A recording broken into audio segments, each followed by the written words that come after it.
At midnight, supper turned deadly. Welcome to Shadow Code. I am your host, Thornwick. Share your theories in the comments. I love reading everyone.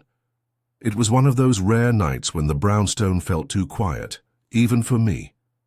Nero Wolfe, his vast bulk occupying the armchair by the window, was deep into a particularly grueling session of observation.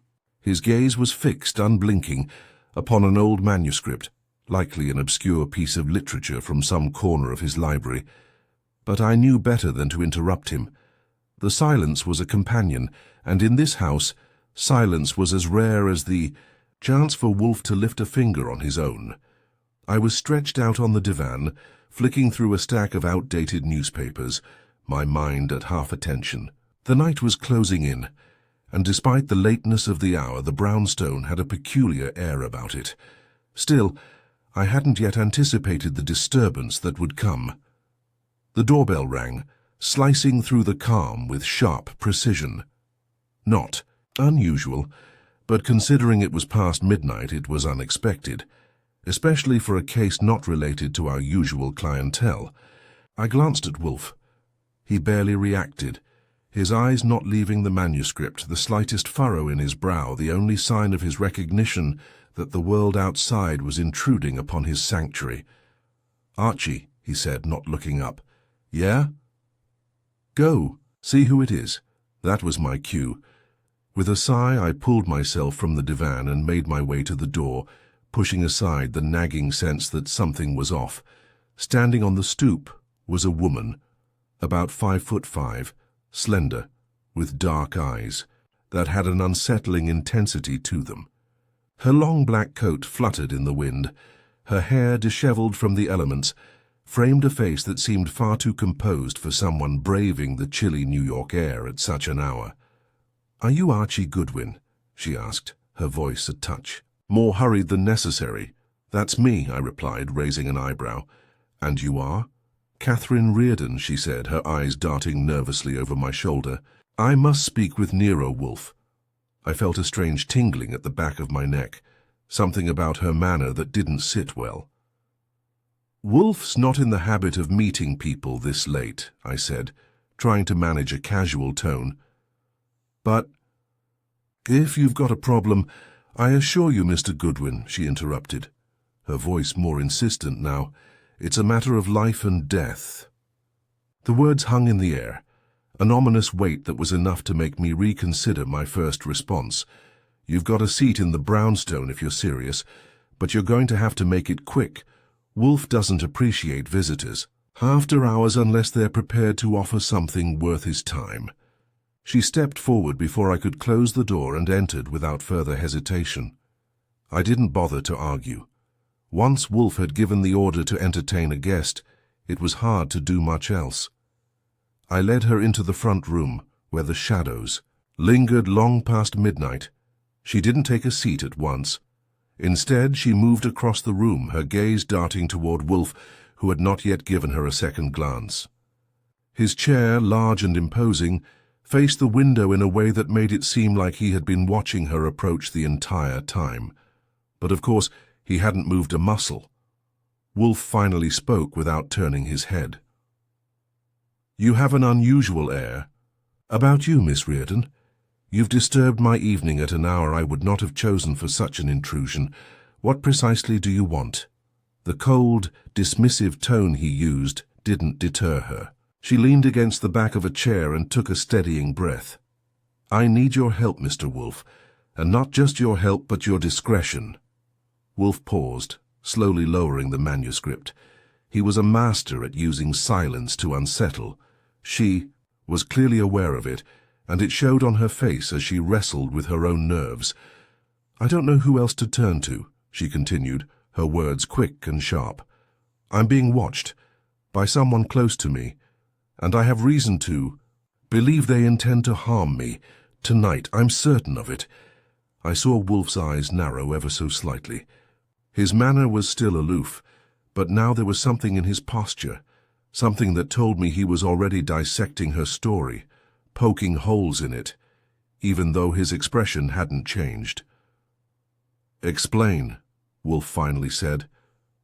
She glanced at me, then back at Wolfe, taking in the entire room before speaking again. Earlier this evening I attended a dinner party, no more than a casual gathering, but there was someone there.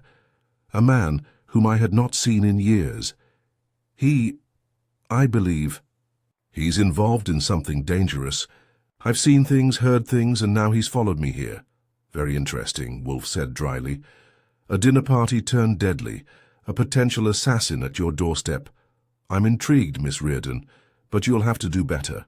Then vague paranoia. I stepped forward, keeping a close eye on the woman. She was tense, that much was certain, but whether it was nerves or something deeper, fear perhaps, it was harder to say. Mr. Wolfe, she said with an edge to her voice, I'm telling you the truth. If you don't help me, her. Words were abruptly cut off by the unmistakable sound of a faint scraping noise from somewhere deeper within the brownstone, followed by the clink of metal. Wolfe's gaze flicked toward the source of the noise for the first time that evening. Then, with a smooth, almost imperceptible motion, he rose from his chair. I believe we may have a problem, he said, his voice thick with quiet satisfaction.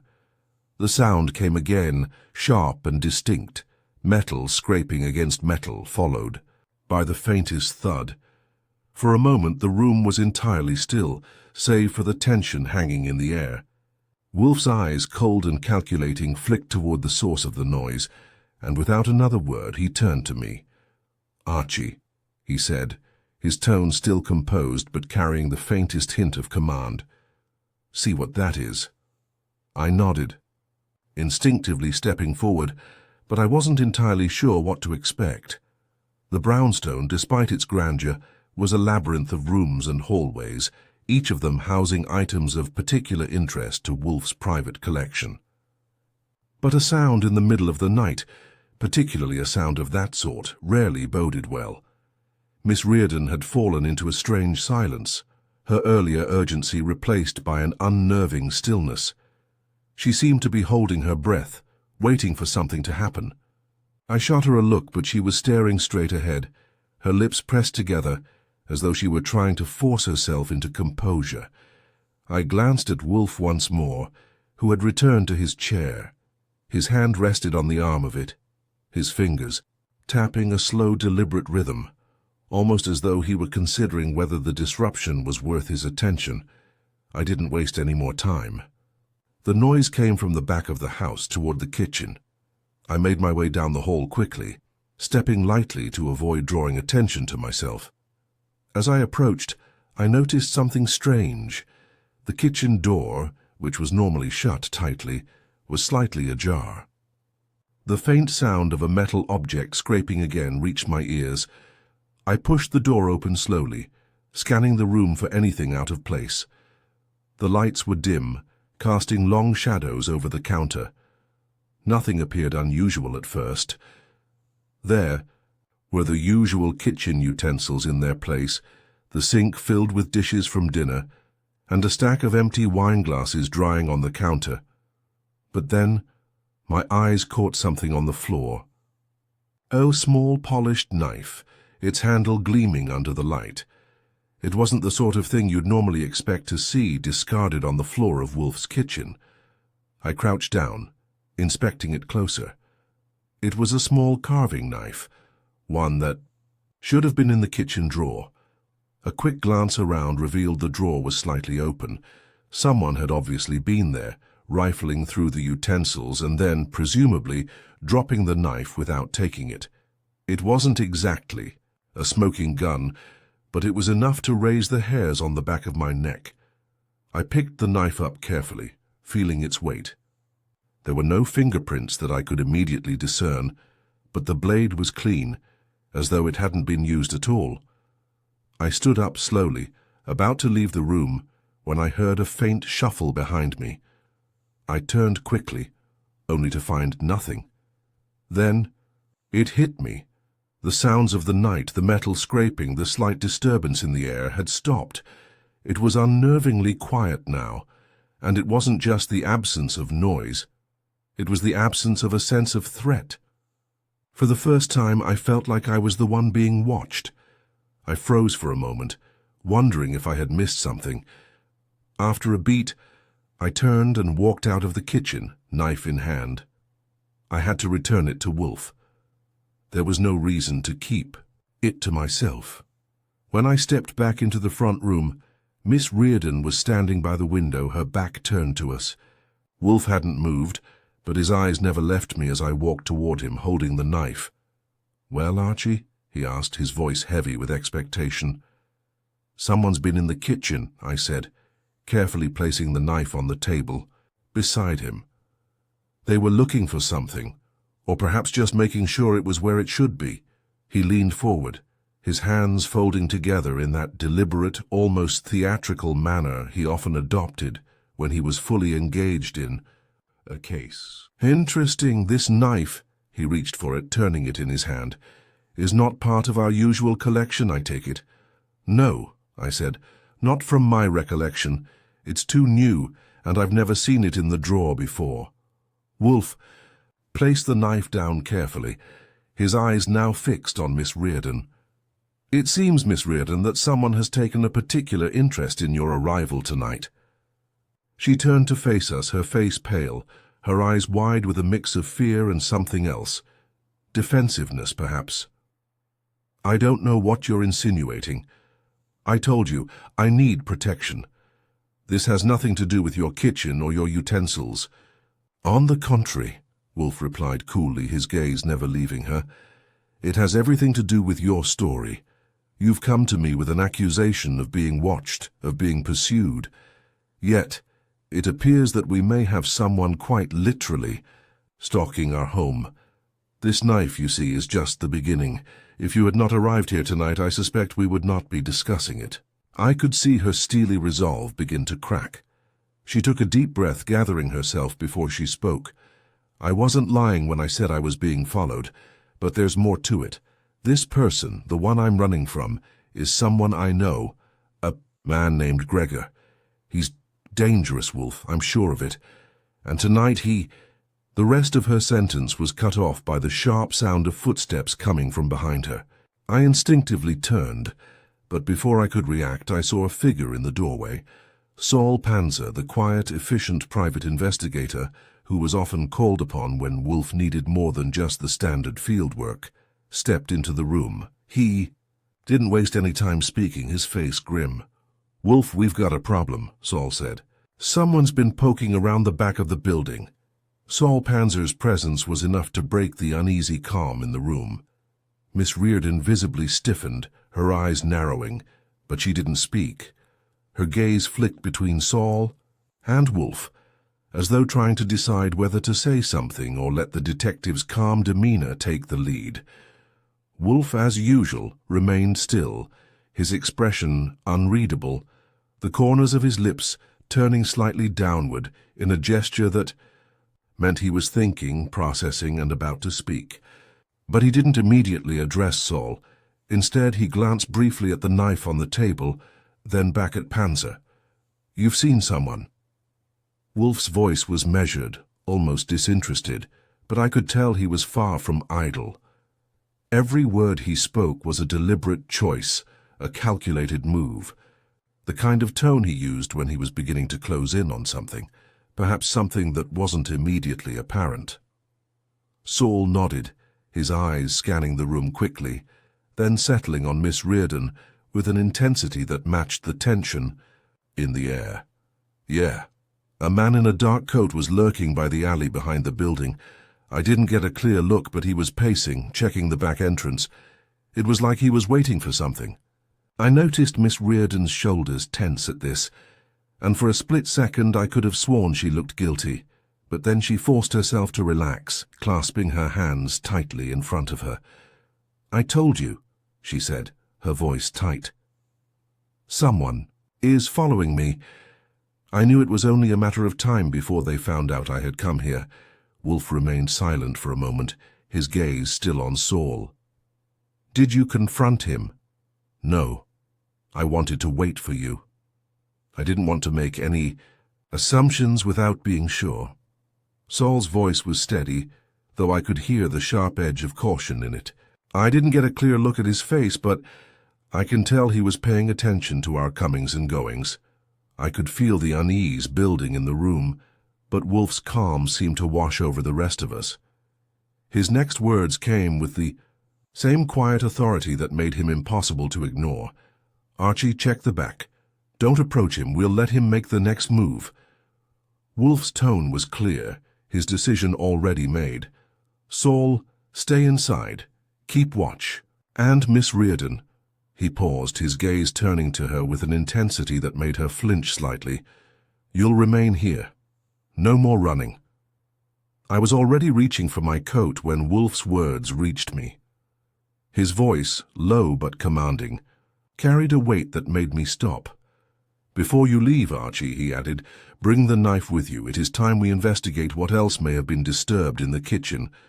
I nodded, feeling the sharpness of the moment settle in. There was something about the way Wolfe said it, something detached but deliberate, that sent a shiver down my spine.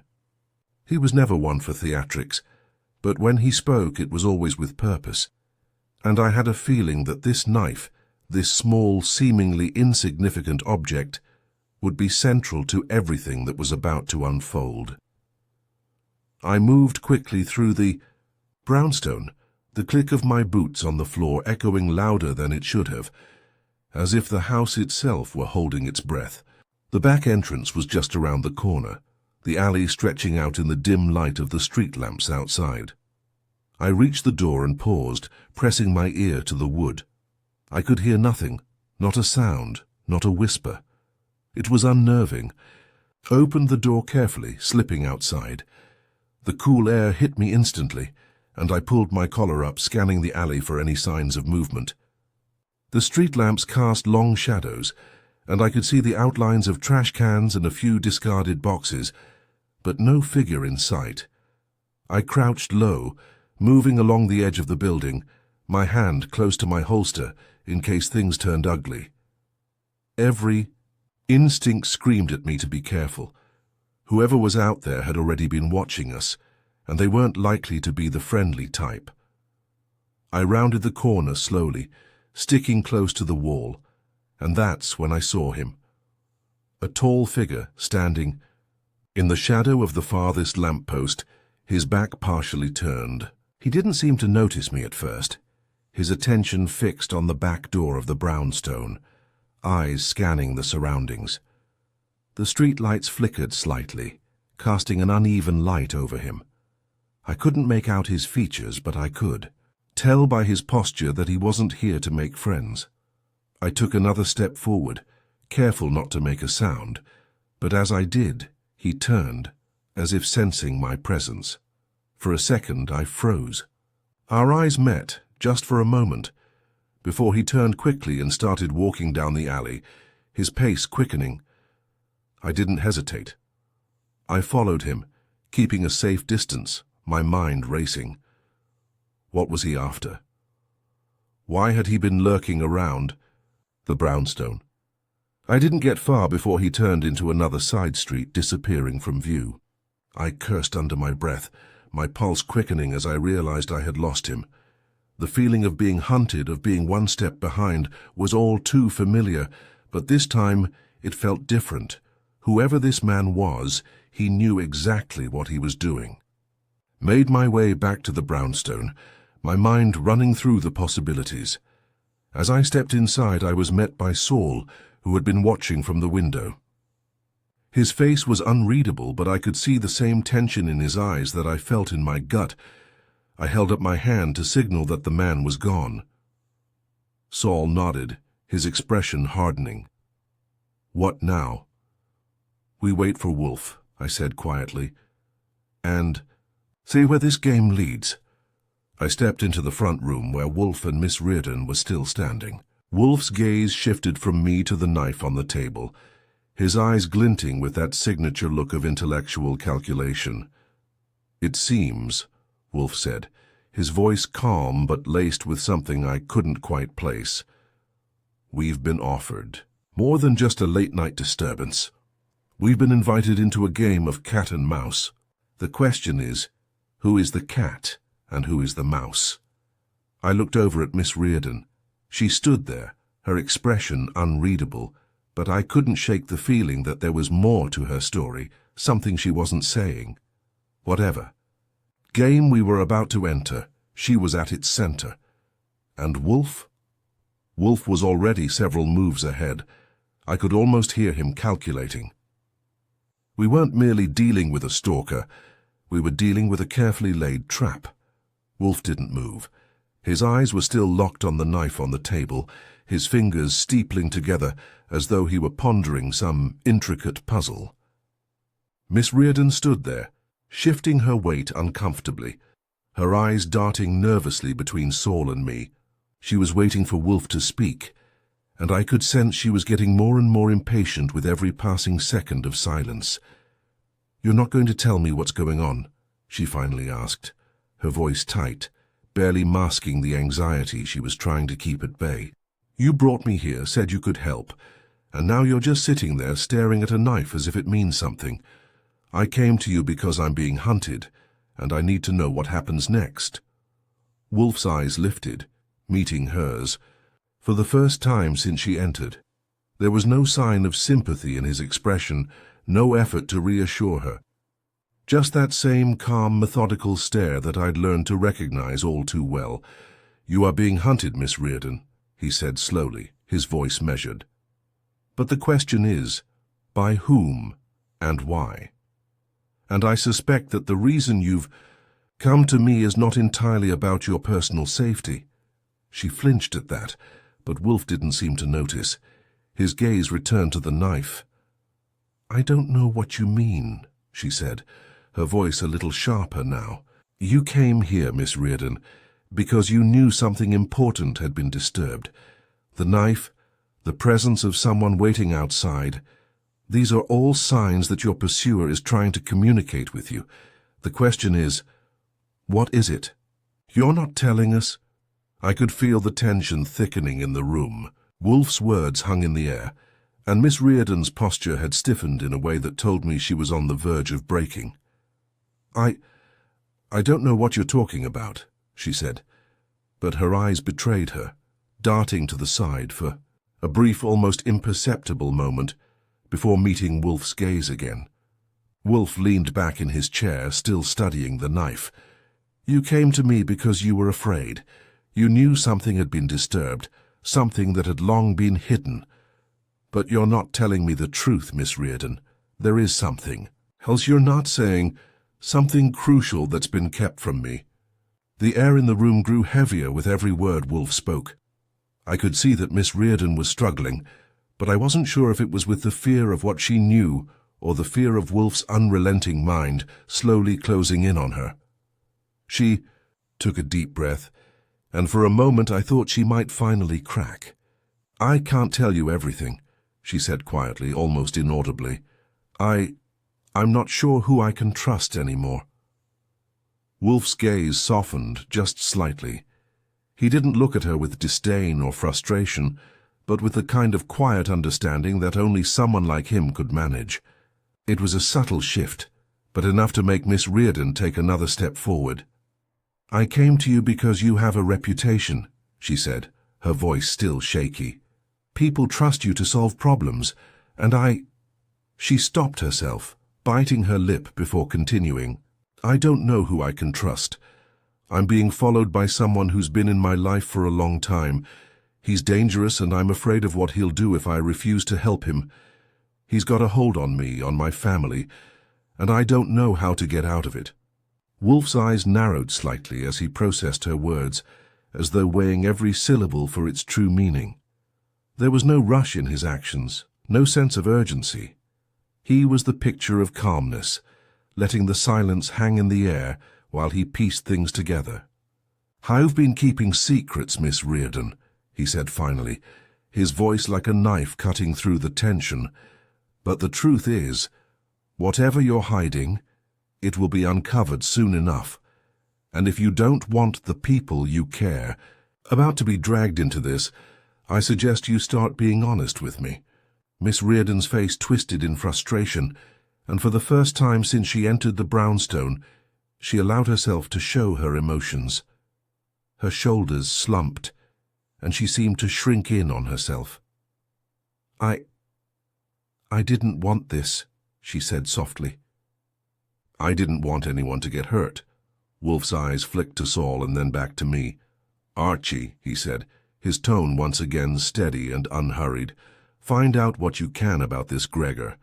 I suspect we are dealing with a man who is far more than a mere pursuer." I could see the weight of his words sink in. I knew what Wolfe meant by more than a mere pursuer. There was something deeper at play here, something far more dangerous than just a stalker. But what? I glanced at Miss Reardon, noting the pale colour of her face, the way she had folded her hands tightly in front of her, as if trying to physically hold herself together. She was afraid, and there was no doubt in my mind that her fear was genuine. But there was also something else, something she wasn't telling us. "I'll get started," I said, turning toward the door. I didn't need to be told twice. Wolfe's directive was clear, and I had a feeling that whatever this Gregor was up to, it wasn't going to end well. As I left the room, I felt the weight of the situation settle on my shoulders. I didn't know what Wolfe had in mind, but I was certain of one thing. This wasn't just a case of a woman being pursued by a man with bad intentions. There was a deeper game at play, and we had only scratched the surface. I walked down the hallway and grabbed my coat from the rack. The streets of New York were still dark, but the feeling of being watched was stronger than ever. This wasn't just a chase. This was something much bigger, and whatever it was coming for us. I stepped out into the cold night air, pulling my collar up against the chill. The search for Gregor and the answers he held had just begun, but I knew, like Wolfe always did, that we'd find him. And when we did, everything would change. The night air outside was sharp, biting at my skin as I stepped away from the brownstone.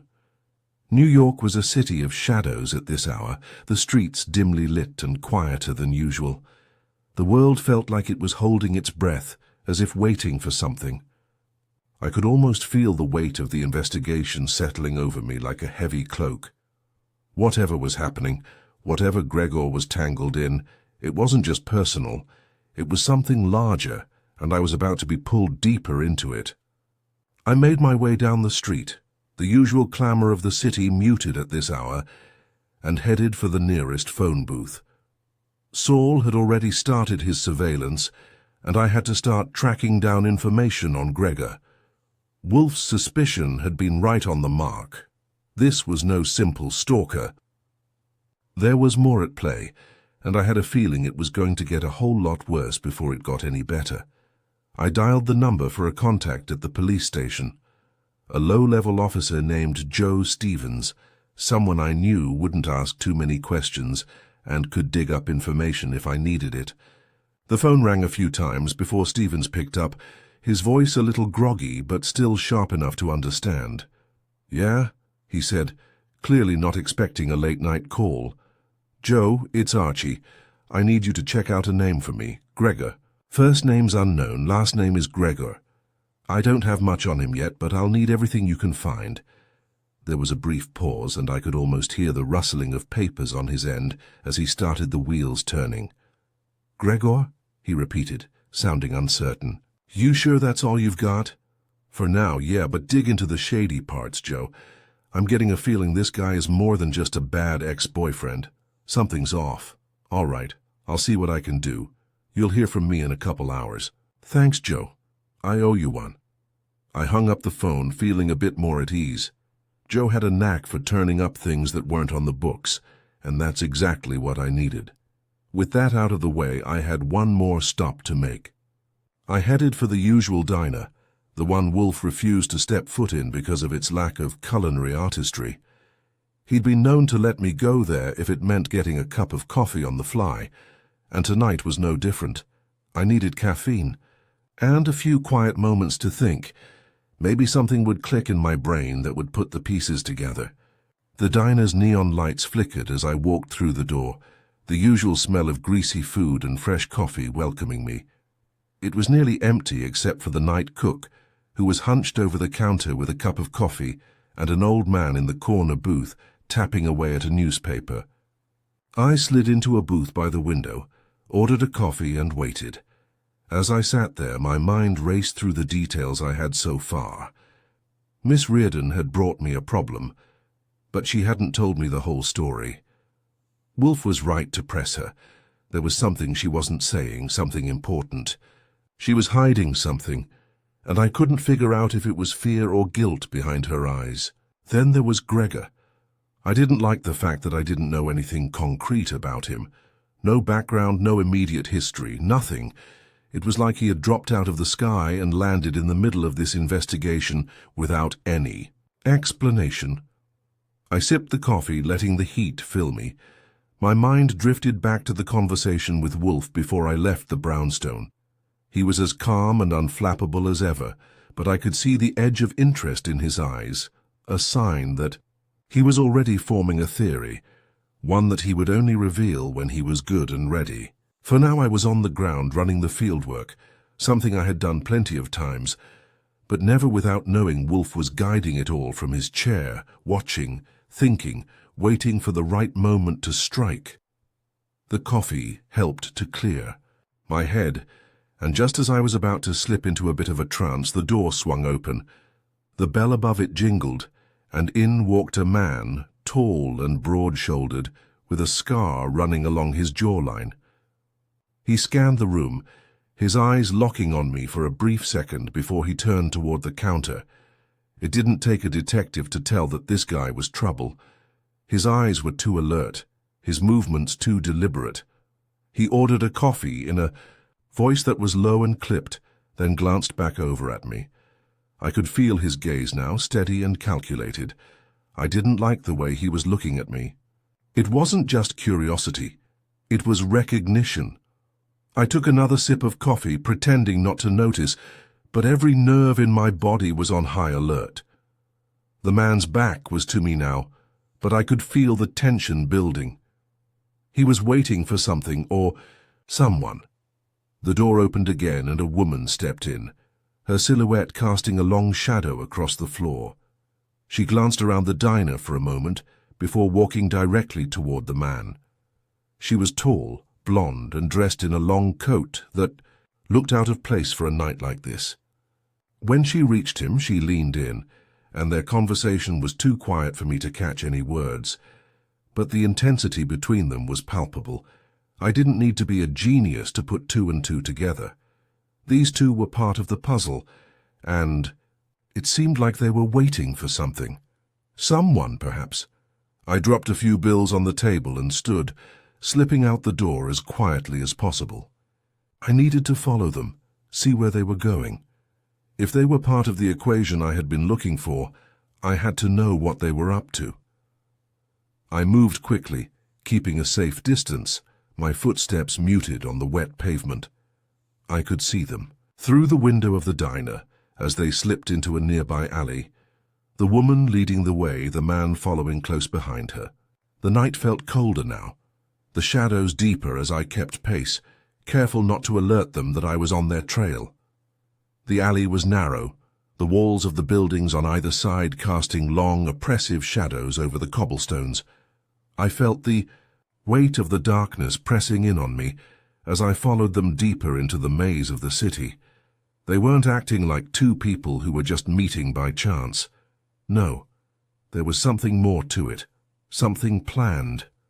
I just couldn't put my finger on it. Then, as they turned a corner, I caught a glimpse of something that made my stomach drop. The man turned slightly, his gaze darting behind him right toward me. And then he smiled. The smile was brief, almost imperceptible, but it was enough to send a sharp jolt of adrenaline through my veins. My instincts kicked in immediately, the hair on the back of my neck standing on end. The man had noticed me, and he wasn't surprised. He'd been expecting me. I stopped in my tracks, pressing my back to the cold brick wall of the alley, holding my breath to keep any sound from giving me away. The woman continued walking ahead, unaware that her companion had stopped, his eyes now fixed on the very spot where I had been moments before. I remained still, my heart pounding in my chest, my thoughts racing. Should I move now, or wait for them to make the next move? It didn't take long for him to make the decision for me. He turned to the woman, his voice low but carrying easily through the quiet night. "Wait here," he murmured, and she paused, turning back to him with a quizzical glance. The man took a step toward the alley's mouth, his movements deliberate, scanning the shadows. I held my breath as his gaze swept over the alley, landing briefly on the space where I stood, concealed in the shadows. For a moment, our eyes met again, and that smile returned. A cold, knowing smile. I froze. There was no way he could have known for sure that I was there. Or was there? He turned his attention back to the woman, his voice steady, his tone calm. "You should go inside. I'll be back in a few." She didn't argue. She turned and walked into a building on the far side of the street, disappearing behind the door. I waited until the sound of her heels faded away. Then I took a cautious step forward, closing the distance between me and the man. He was still standing near the mouth of the alley, his eyes scanning the street, but now with an almost predatory focus. I knew that if I wasn't careful, I'd be exposed in an instant. My options were narrowing by the second. I needed information, but I wasn't about to walk into a confrontation without some kind of advantage. I kept my steps light, moving along the opposite wall, staying in the shadows as much as possible. As I reached a small gap between two buildings, I stopped, crouching low, just far enough to remain out of sight. The man, still oblivious to my presence, was now checking the street for something or someone, his focus shifting from one corner to the next. I could see the tension in his posture, the way his fingers twitched near his jacket. Whatever was happening here, it wasn't by chance. He was waiting for a signal, a moment to act. I took a deep breath and leaned out slightly, trying to get a better look at him.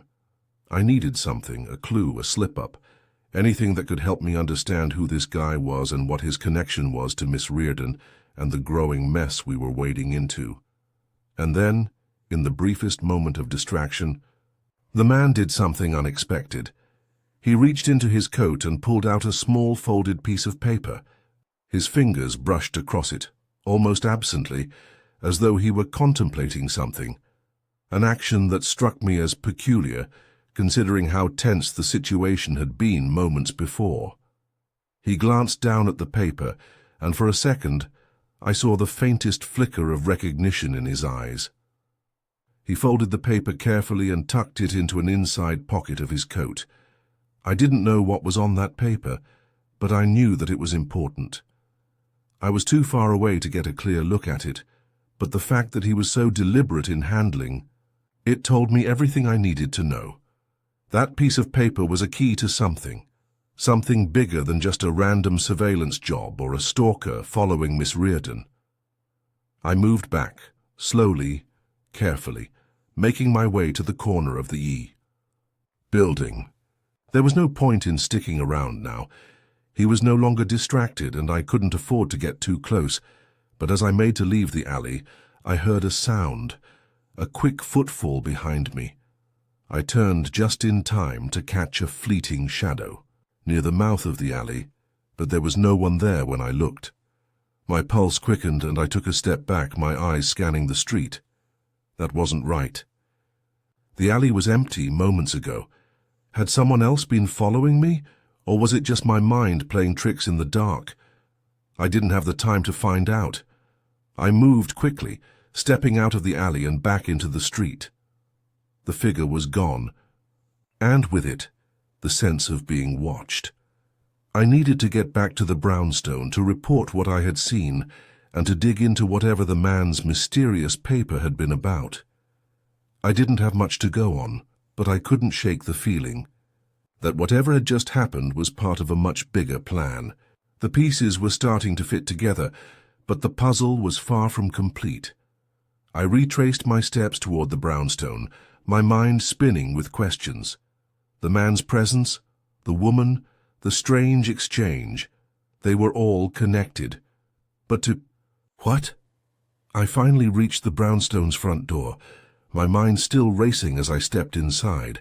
The lights in the foyer were dim, the quiet of the house settling in around me like a heavy blanket. I hadn't expected much noise, but I could tell Wolfe was already at work. There was a sharpness in the air, the kind that only came when he was putting all his observations together. I crossed the threshold into the front room, where Wolfe sat in his chair, the faint glow of the lamp casting shadows across his face.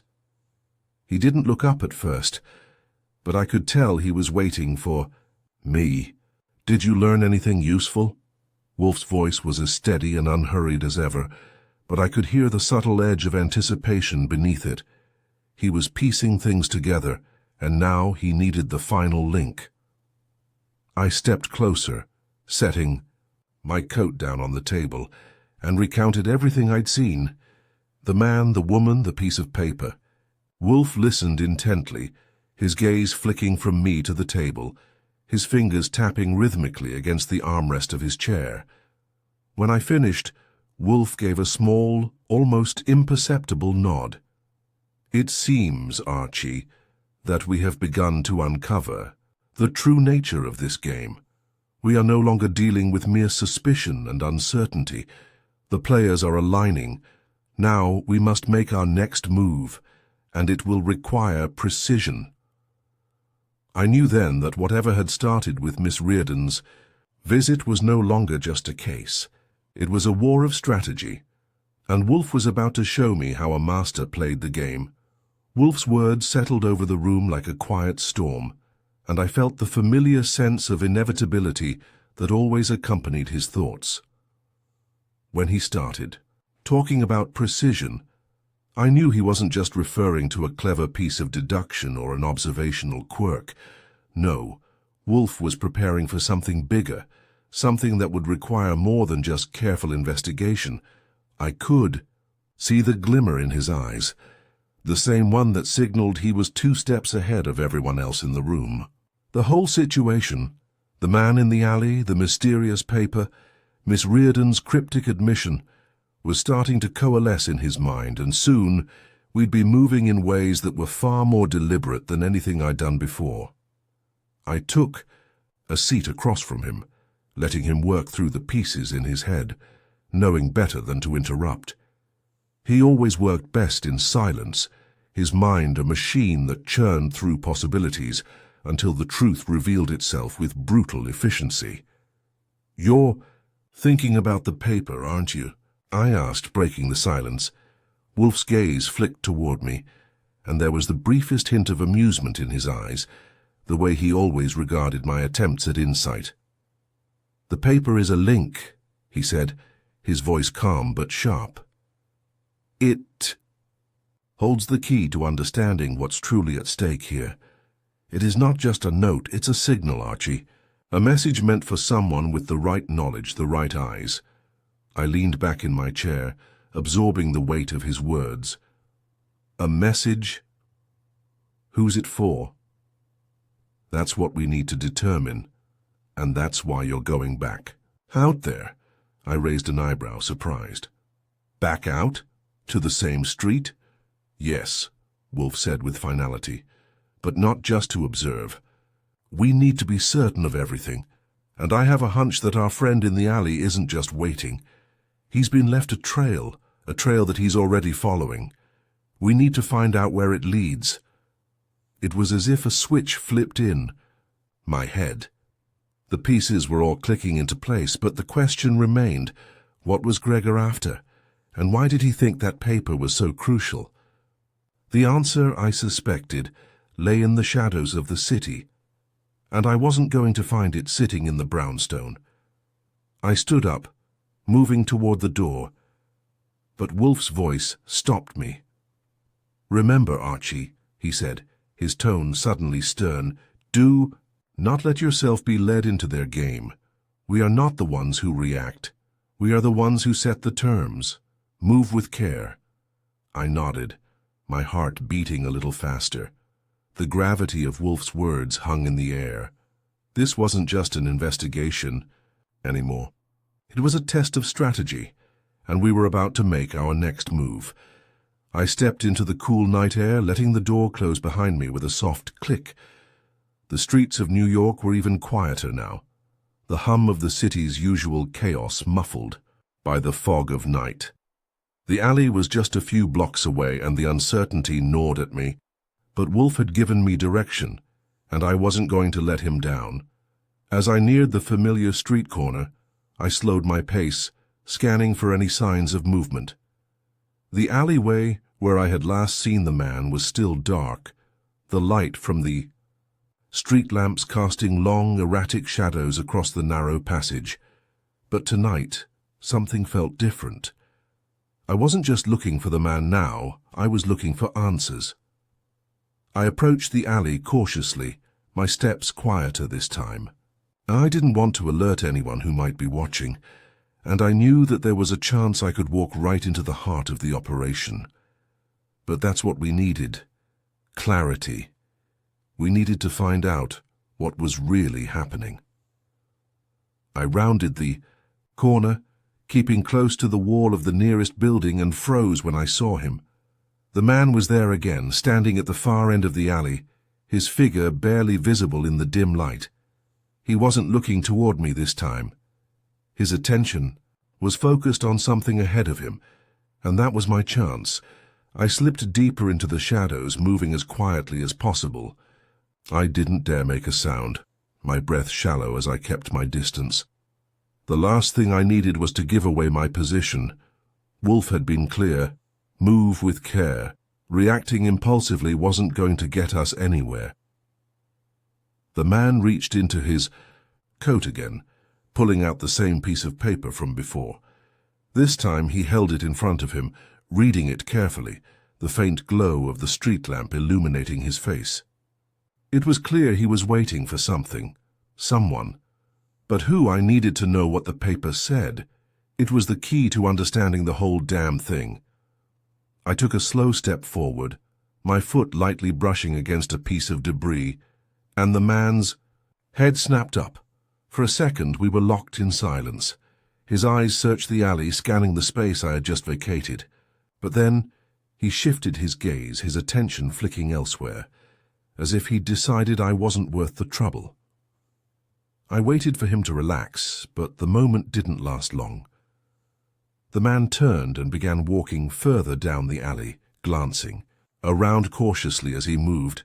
I could hear the faint click of his boots on the cobblestones, echoing through the otherwise quiet street.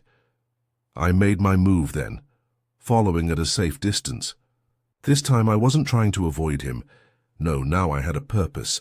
I needed to see where he went, what he was doing, and most importantly, I needed to understand what he was connected to. The man led me down a series of alleyways, twisting and turning until I realized I had no idea where I was anymore. I had been following him for what felt like an eternity, the shadows growing deeper with every step.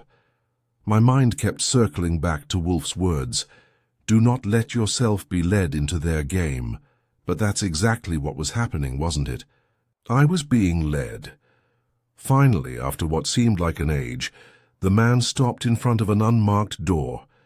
It was a simple, nondescript entrance set into the side of a building that looked no different from the others around it. He knocked twice sharply and waited. I stopped just out of sight, trying to get a good look at the door, at the man. What was inside? The door opened a crack, and the man slipped inside without a word. I stood there for a moment, heart hammering, processing everything I had just seen. This was it, this was the heart of it. But before I could take another step, I heard the sound of footsteps behind me. Someone was approaching. The footsteps behind me were too deliberate, too quiet, almost calculated. I didn't need to turn around to know someone was coming. My instincts were already on high alert, and I could feel the tension rising in my chest. I pressed my back harder against the wall, trying to blend further into the shadows of the alley, hoping whoever it was wouldn't see me standing there. The footsteps grew closer, but still I didn't move. I had learned a long time ago that in situations like this, any sudden movement could be the end of it. It wasn't just about stealth, it was about control. Whoever was behind me had the advantage of surprise, but that wouldn't last long. If I played my cards right, I took a slow, measured breath, my senses heightened, waiting for the right moment. The footsteps were now just a few feet away, and I could feel the presence of whoever it was lingering in the dark, close enough to catch a glimpse if I moved too quickly. And then, just as I was about to pull back further into the shadows, I heard a voice, a soft, low voice, almost like a whisper, but sharp with intent. "Archie." I froze. That voice, it wasn't one I had expected to hear. Not out here. Not at this hour, Saul, I said, low but loud enough for him to hear. I wasn't about to make any sudden moves, not until I knew for sure what was going on. "What the hell are you doing here?" Saul Panzer stepped into view, his silhouette emerging from the darkness like a shadow, his presence no less imposing in the dim alley. He had a sharpness to him, a quiet confidence that made him stand out in any crowd. His eyes met mine, scanning the surroundings briefly before they landed on me. "I could ask you the same thing," he said, his voice level, but there was an edge to it. "You've been following this guy for how long now?" I didn't answer right away. There was no need to tell him everything, not yet. But I had a feeling Saul had already connected a few dots. He didn't need to be told I'd been trailing the man for a while. What I didn't know, though, was why Saul was here, what his angle was. "I'm not the only one following him," I said, shifting slightly but still keeping my position concealed. "I think he's heading somewhere important. A meeting, maybe, something that ties all of this together." Saul nodded, his face hardening with understanding. "I figured. I've been keeping my distance, watching him move around. He's cautious, always, looking over his shoulder. But that door?" He motioned toward the unmarked entrance where the man had disappeared moments ago. "That's where things start to get interesting." I nodded, already aware of that fact. The man had gone inside without saying a word, but there was something about that door, something that didn't feel right. It wasn't just another building. In the city, it was a place, a point, something the man had specifically come to. "Do you have backup?" I asked, lowering my voice. "No." "I'm alone," Saul replied, scanning the alley again, his eyes darting from one shadow to the next. "But I'm not going in there without a reason. If he's meeting someone, we need to know who's inside, what's happening. This could be bigger than just one guy tailing Miss Reardon." I met Saul's gaze. The gravity of his words was unmistakable. There was a lot more at play here than just a stalker. I had a hunch about the woman, about her involvement in this whole tangled mess, but now I could see the picture beginning to shift. Whoever these people were, whoever Gregor was, they weren't just operating in the dark. They were orchestrating something, and they had been doing it for a long time. "All right, let's do this," I said, finally stepping away from the wall, motioning Saul to follow me. We moved quietly down the alley, staying low and keeping close to the buildings. I had to admit, it felt good to have someone like Saul on my side. He wasn't just any investigator, he was resourceful, a quiet observer who knew how to get things done without making noise. As we neared the door, we both instinctively slowed our pace, the tension between us palpable. It wasn't the kind of situation that allowed for haste or recklessness. Wolfe had drilled it into me. Take your time, gather all the details, then strike when the time is right. The door was still cracked open, the faintest sliver of light spilling through. I motioned for Saul to take the rear, positioning myself closer to the door. We both knelt down, crouching low as we approached. I listened carefully for any sound from within. A conversation? The shuffle of footsteps? Anything that might give us a clue about who or what was behind this door. I could hear muffled voices now, too faint to make out the words, but distinct enough to tell that there was more than one person inside. My pulse quickened. This was it. We were getting closer to whatever this was, and the pieces were beginning to align. I glanced at Saul, his expression unreadable, his attention entirely focused on the door. I could see the tension in his posture, but he was waiting for me to make the next move. We both knew there was no going back once we went inside.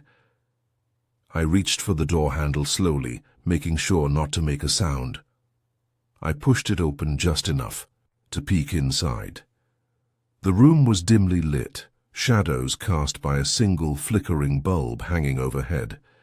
I could make out two figures standing near the back of the room, talking in low voices. One of them was the man we had been following, Gregor, I presumed. The other, though, was unfamiliar. I motioned for Saul to stay put as I crept closer, trying to make out their words. "Got the papers, then?" Gregor's voice was low but clear. "Not yet." "It's complicated," the other voice replied. "They're expecting us to make the trade tonight, but we need to be sure it's safe. We can't afford to make a mistake." The tension in the room was thick, and I could sense the gravity of what they were talking about. Papers. A trade. It wasn't just some petty deal. This was bigger than that. I didn't know how much longer I could keep listening without being noticed, and with every word they spoke, I could feel the walls closing in on us.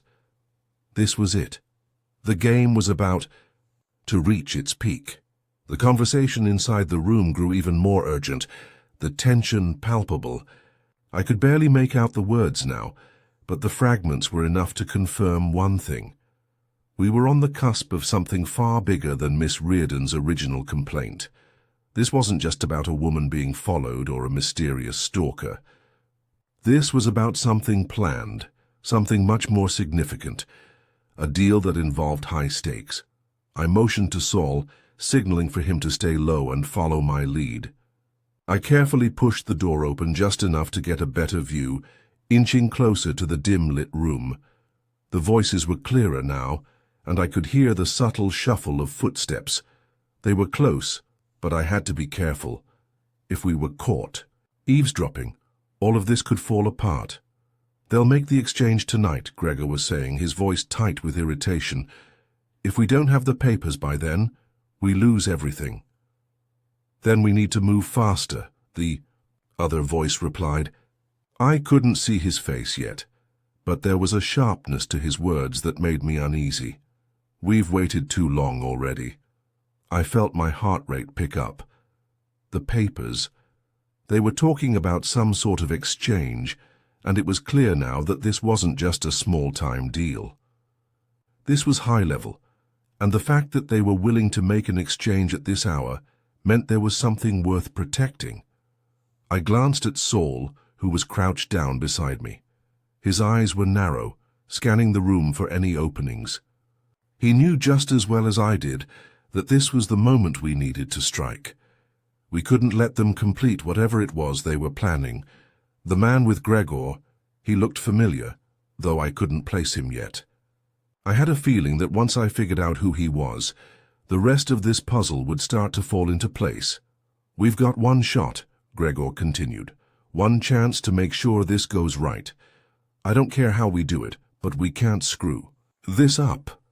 The urgency in his voice echoed in my mind, and a sense of unease settled over me. Whatever they were involved in, it wasn't just about money. It was something deeper, something that carried real consequences. Saul shifted, positioning himself closer to the door, his hand resting near his sidearm. He was waiting for the right moment to act, but I could feel his readiness. We both knew this would turn dangerous if we were discovered. It wasn't just about gathering information anymore, it was about survival. I edged closer, trying to get a better look at the two men in the room. The dim light barely illuminated their figures, but I could make out enough to see their postures. Gregor was the more imposing of the two, his movements measured but tense, like a man who knew his every action could mean the difference between life and death. His companion, on the other hand, had the air of someone who was more calculated, less concerned with brute force, and more with the finer details of whatever this operation entailed. What about the woman? the man asked, his voice cutting through the tension. "What are we going to do about her?" The question caught me off guard. The woman, Miss Reardon. My stomach clenched, and I couldn't stop the thought that flashed through my mind. Was she more involved in this than I'd initially thought? It seemed impossible that she had any real connection to whatever they were planning. But the more I listened, the more I realized how little I truly knew about her. Gregor's response came swiftly, his tone hard. "We'll deal with her once we have what we need. She's not the priority right now. We can't risk her getting in the way." I could almost feel the weight of those words as they hung in the air. They weren't just talking about a woman who had wandered into the wrong situation. No, they were discussing her as if she were a pawn in a much larger game, something that could be discarded once it had outlived its usefulness. The realization hit me hard, and my blood ran cold.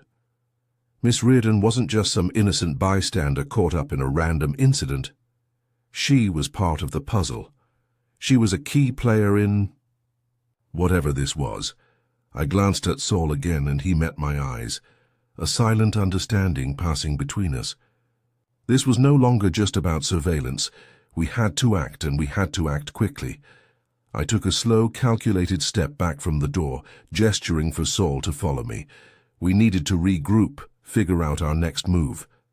But as I started to pull, away from the building, I heard a noise, a creak of wood followed by the unmistakable sound of a door opening. Someone was coming out. My heart skipped a beat as I quickly motioned for Saul to stay hidden, pressing myself against the wall. I strained to hear, waiting for the sounds of footsteps to tell me whether we were about to be discovered or if we'd been lucky enough to avoid detection. The footsteps grew louder, but then they stopped. I felt my pulse quicken as the figure drew closer. But just before they reached the mouth of the alley, the door creaked shut again. I didn't dare move, didn't dare make a sound, until I saw the figure slip past the alley's opening, not noticing us. The tension held in my chest released slightly, but I knew we couldn't wait for too long. "We can't stay here," Saul whispered, his voice low but urgent. "We've got to go back to the brownstone. Wolfe's going to need to hear all of this, and we need to be sure we're not walking into something worse." I nodded, my mind racing as we silently backed away from the building. My thoughts were already on Wolfe. What would he make of all this? He hadn't been wrong about Miss Reardon, but I had the sinking feeling that we hadn't even begun to understand the depth of what was happening. We made our way back through the darkened streets, the city now quiet around us. The weight of the evening's events felt heavy on my shoulders, and I knew we were walking into something much bigger than I had ever imagined. By the time we reached the brownstone, I was exhausted, both mentally and physically. I could feel the beginnings of a headache forming behind my eyes, but that didn't stop me from moving quickly, my mind still working through the pieces. When we stepped into the front room, Wolfe was exactly where I had left him, sitting in his chair, calm and composed as ever. But there was something in his eyes now, something that made me feel as if he had already connected the dots in ways we hadn't even begun to. "Sit down, Archie," he said without looking up. "Tell me everything." And I did. Every word, every detail, from the conversation with Gregor and his mysterious companion to the moment we almost got caught outside. When I finished, Wolfe sat in silence for a moment, his fingers steepled in front of him, his eyes narrowed as he pieced everything together.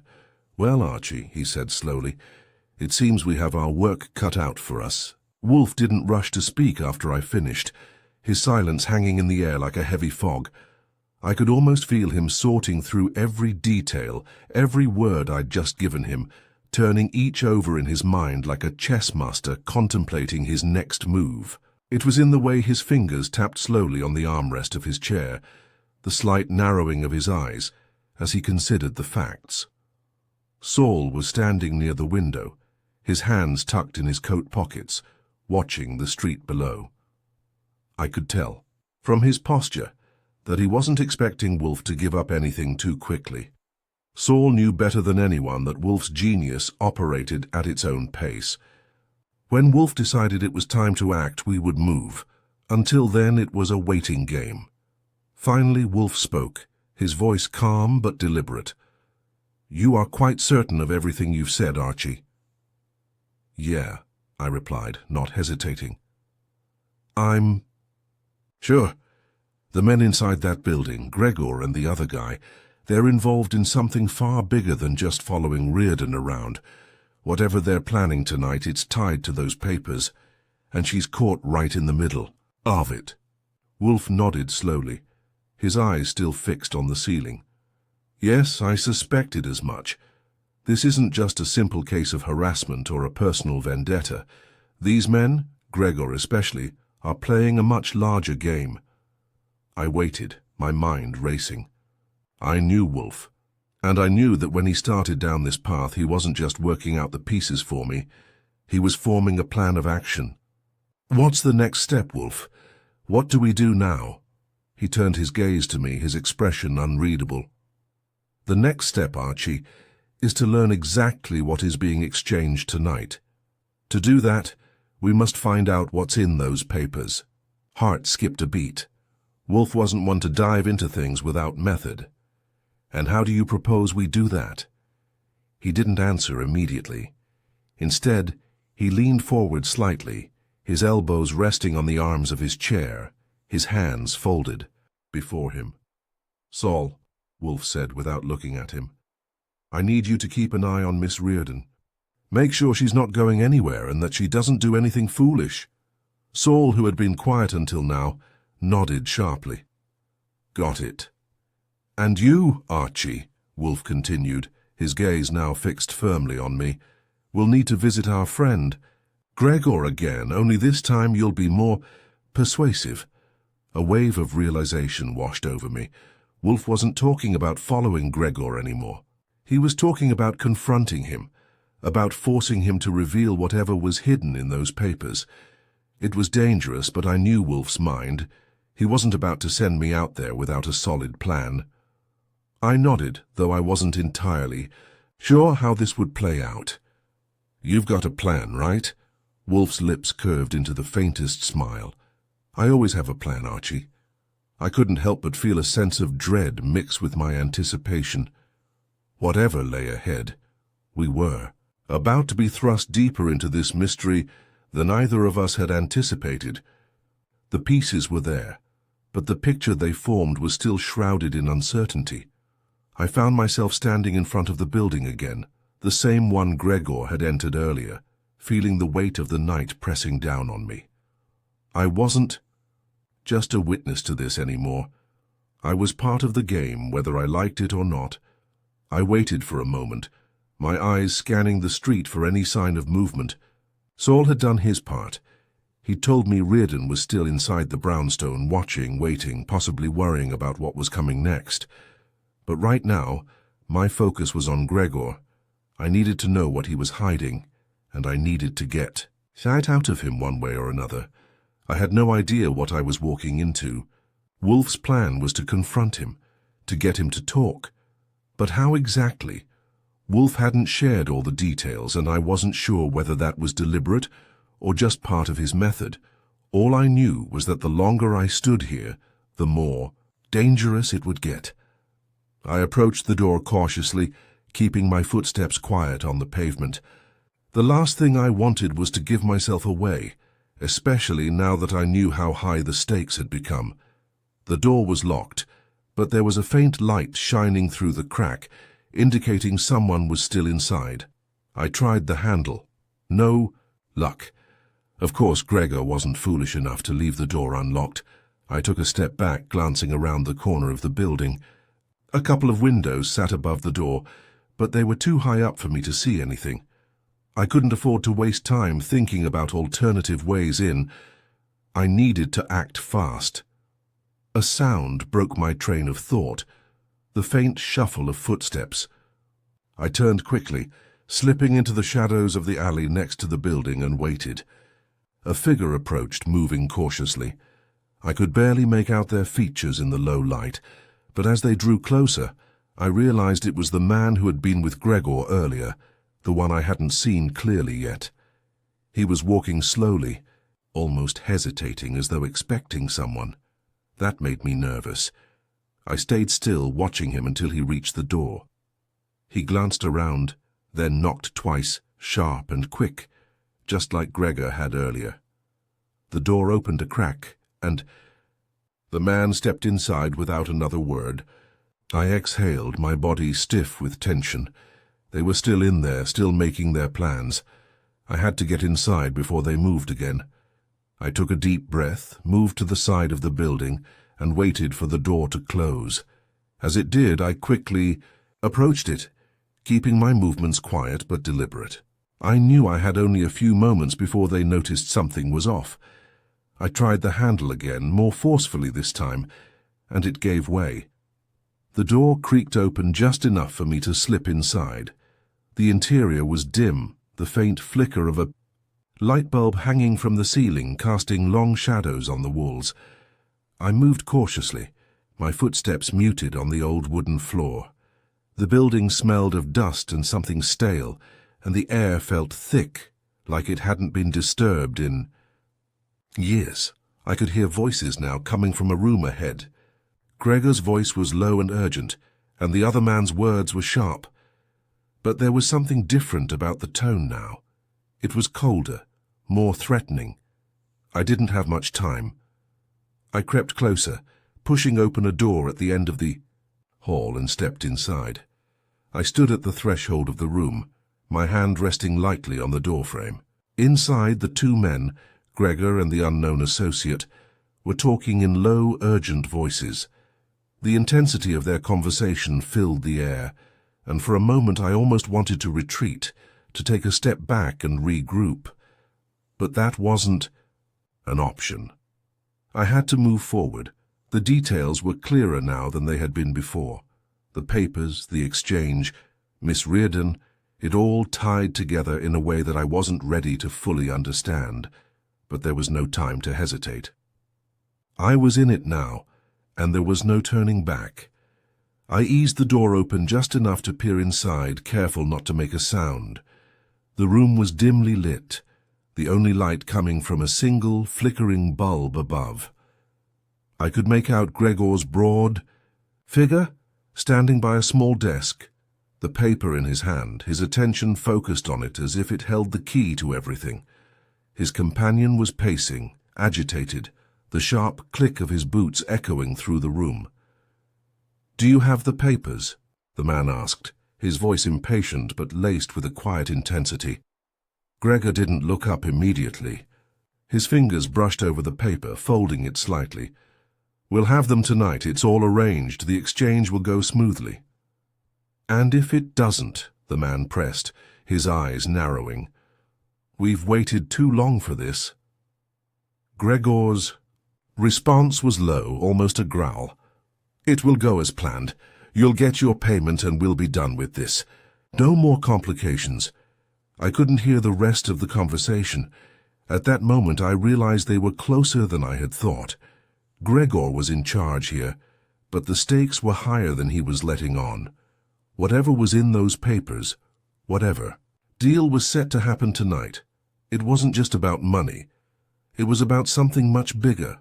I could feel my heart pounding in my chest, but I stayed still, listening. It was clear that the deal had to be made that night. Gregor's companion was growing more impatient, and I could sense the shift in the atmosphere. This wasn't going to be a simple transaction. There were emotions, risks, people's lives involved. But just as I was about to move forward, I heard a sound behind me. I whipped around, my body tensing. But it wasn't Gregor or his companion. It was someone else, someone who had been watching me for longer than I had realized. Saul.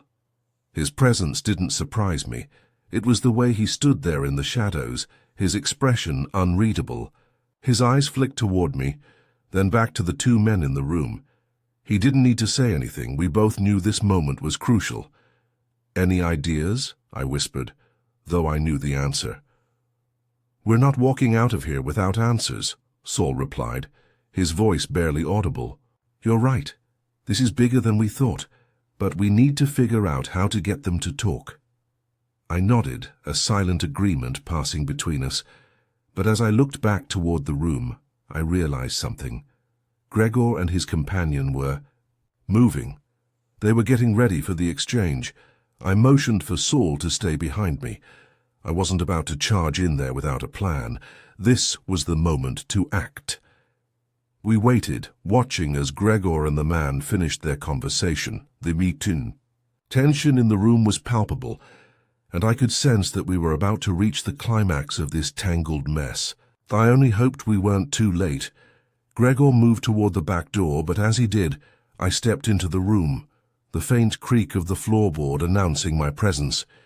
His head snapped toward me, his eyes narrowing. He wasn't surprised to see me, but the realization that I had gotten this far seemed to catch him off guard. "You've been following me," he said, his voice a mix of annoyance and something darker. "How you should have stayed out of this, Goodwin." I took a deep breath, my body steady, my mind focused. "I'm not here to make your life harder, Gregor. I just want answers, and I'm not leaving until I get them." The man beside him reached for something, but Gregor stopped him with a sharp gesture. "You think you can intimidate me?" Gregor asked, his voice low but controlled. "I don't need to intimidate you," I said, my voice steady. "I just need to understand what's in those papers, who you're working for, what this exchange is all about." Gregor's eyes flicked to the paper in his hand, his fingers twitching as if he was about to tear it up. But then something in his demeanor shifted. The man beside him seemed to relax just a fraction, sensing that Gregor might be willing to speak. "You really have no idea, do you?" Gregor said with a chuckle, but it lacked humor. "You think this is about money, or some personal vendetta? It's bigger than that, much bigger." I felt the weight of his words, but I didn't let my guard down. "Then why don't you tell me?" I asked, stepping closer. "Who's behind this?" Gregor hesitated, his eyes darting briefly toward the door. Then, finally, he spoke, his voice quieter now, almost resigned. "There are forces at work you wouldn't understand," he said, his tone shifting to something almost like regret. "People much more powerful than you or I. And if they get what they want, everything changes, not just for you, but for everyone." His words hung in the air like a dark omen. But before I could press him further, I heard a loud knock at the door. I froze. The timing was too perfect. Saul shot me a glance, his hand going to his sidearm. We had no choice but to act now. The door burst open, and a figure stepped inside, one I recognized immediately. It was Miss Reardon. Her presence sent a jolt of confusion through the room. Why was she here? What did she know? "I knew you'd be here," she said, her voice calm but tense. "I had to make sure." Gregor's eyes widened slightly, but he said nothing. The air thickened as the pieces finally fell into place. Miss Reardon had been more involved than we had ever imagined, and her appearance confirmed it. She was part of this web. Whether willingly or not, she was connected, but there was no more time to question. The game had changed. Now it was a matter of outsmarting the players, not just figuring out the rules. Wolfe had always known this would come to a head. The moment we crossed the threshold into Gregor's world, there was no going back. But I also knew one thing for certain. Wolfe had been waiting for this. He had the answers already, and he was going to make sure we all got the resolution we deserved. As Gregor stepped forward, his expression hardening, I knew the final reveal wasn't far off. This would end tonight, and the truth would come out, one way or another. And when it did, we would finally understand who was pulling the strings.